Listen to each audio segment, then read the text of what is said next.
இன்னைக்கு 100 நாள் வேலை வாய்ப்பு திட்டத்துல நம்ம எல்லாருக்குமே புரிதல் இருக்கு. சம்பளம் ஒரு பர்சன்டேஜ், சம்பளம் 1% வேலைக்கான மெட்டீரியல். இது ரெண்டுமே மத்திய அரசு கொடுக்கறாங்க. உதாரணத்துக்கு நான் ஒரு டேங்க் கட்டுறேன் அல்லது ஒரு குளம் வெட்டுறேன், 100 ரூபாய் செலவுனா இன்னைக்கு 60-40 இருக்கும். அந்த டேங்க் வெட்டும் பொழுது சம்பளம் எவ்வளவு சதவீதம் கொடுக்கிறோம், டேங்க் வெட்டுறதுக்கான உபகரணங்கள்.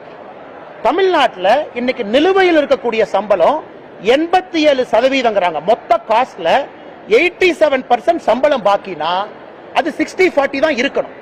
அப்ப 87% சம்பளம் பாக்கினா நீ போலி கணக்கு எழுதுற. நீ போலி கணக்கு எழுதுறதுனால வேஜ் பில் அதிகமாகுது, மெட்டீரியல் பில் அதிகமாகல.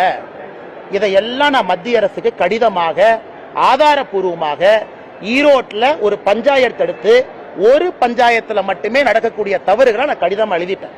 இந்த கேள்வி நீங்க கேட்ட பிறகு ரிலீஸ் பண்ணுங்கிறதுக்காக வெயிட் பண்ணோம். இப்ப ட்விட்டர் பக்கத்துல 1 மணி நேரத்தில் இந்த டேட்டாவை போட்டுறோம்.